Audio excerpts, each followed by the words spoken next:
I'd like to welcome everyone here to the Nashville International Airport on behalf of the Department of Safety and Homeland Security. I'd like to welcome you to our press conference. We're going to be speaking about the Real ID Act, which was passed in 2005 and will be become law in October of 2020. I'd like to, on behalf of our department, I'd like to thank Nashville International Airport for working with us so closely, the Tennessee Highway Patrol, the Office of Homeland Security, the Tennessee Highway Safety Office, all here to support driver services, along with TSA, to ensure a smooth and safe rollout come October 2020. What you're going to hear this morning is what our department has done to help prepare the public for this rollout, which begins on July 1st of this year, and then by October 20, the federal law will take effect. So at this time, I'd like to introduce the Commissioner of our Department of Safety and Homeland Security, Commissioner Jeff Long. Thank you, Wes. Good morning, everyone. I want to thank the National Airport Authority and the Transportation Safety Administration for allowing us to announce our message about Real ID at the airport. You know, our national security depends upon driver's license, security, identification documents, and standards for all states in the U.S. These standards also provide additional security to protect an individual's identity.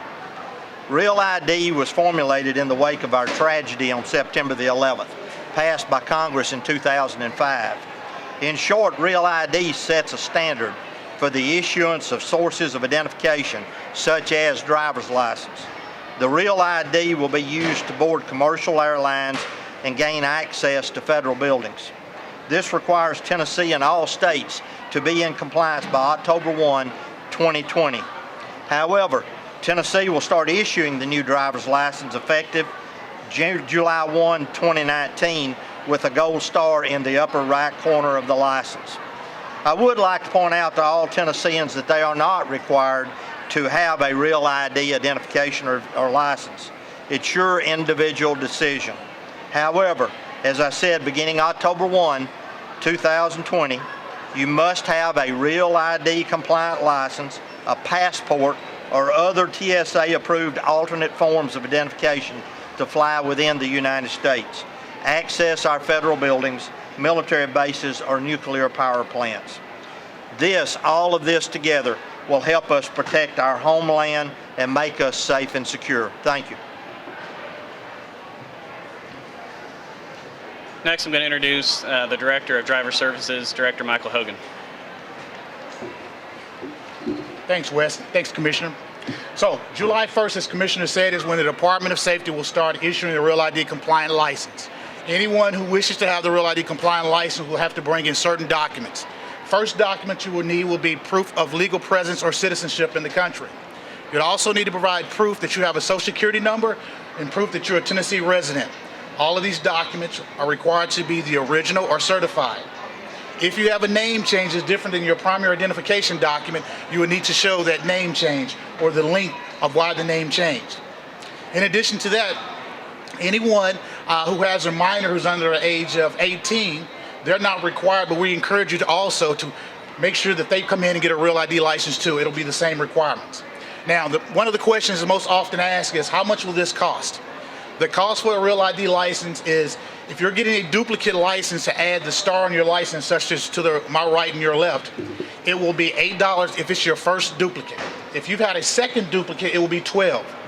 If you are renewing, there will be no fee other than your standard renewal fee. Okay?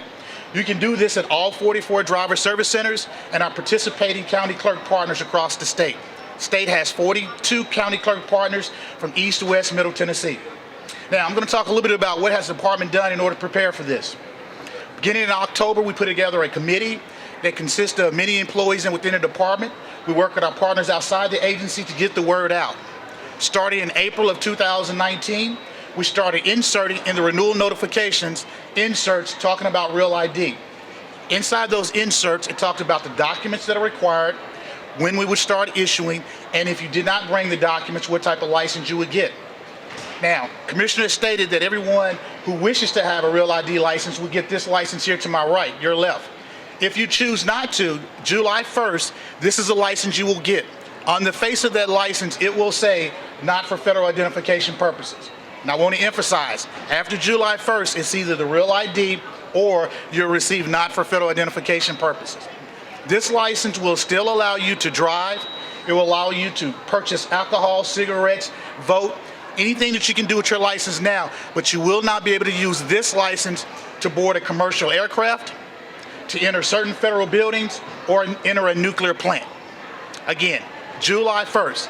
Now, until October 1st of 2020, your Tennessee license will still be valid and you can still use it. But after October 1st, 2020, you will have to have one of these if you're going to use it for those three purposes. In addition to our campaign we've done with a local marketing company, we've created some ads within our driver service centers. You will see those also, some television commercials that we've done with a local personality here in Tennessee. Those actually started this past week. We also have partnered with the County Clerks Association. We've partnered with other organizations throughout the state to help us get the word out. At this point, if you have any questions, I can go ahead and answer those, but if not, hope to see everyone July 1st.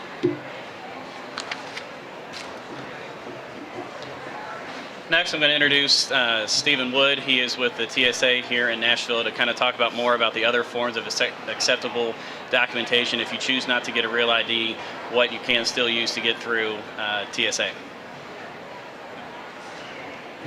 First, I'd like to thank the Commissioner for being here today, Commissioner Long, for championing this event and also for moving forward to implement what is federal law. Of course, as the Commissioner mentioned, the basis of this and the source of this was a recommendation initially from the 9/11 Commission to have security standards for identification. And we believe from the aviation security standpoint here with our agents at TSA, this is going to help us a lot in making sure that we mitigate the risk of fraudulent IDs as people come to our checkpoint. So really encourage you to get out and to get your real ID after 1 July, as mentioned before. There are some alternatives to the ID that for real ID that is acceptable at our checkpoints. And of course, this is a nationwide type requirement. But some of the alternatives are like military IDs, some of the cards used by the government. Also, when you look at that, there's a variety of things that is listed on our TSA.gov website, this acceptable alternatives forms of ID. So I'd encourage you to go there if you have any questions about it. Department of Homeland Security also has a good web page with a toolkit and questions and answers for any questions you may have. But again, Commissioner, thank you for being here today. Again, like we've stated, we've done an extensive media campaign that we'll be launching here at the end of this month. You'll see it on TV, radio, print. You can even go to our website, tnrealid.gov. That'll give you kind of the 411 of what you can and can't do, what a real ID is, shoots down some rumors. So we encourage the public to go to tnrealid.gov to answer any more questions you may have.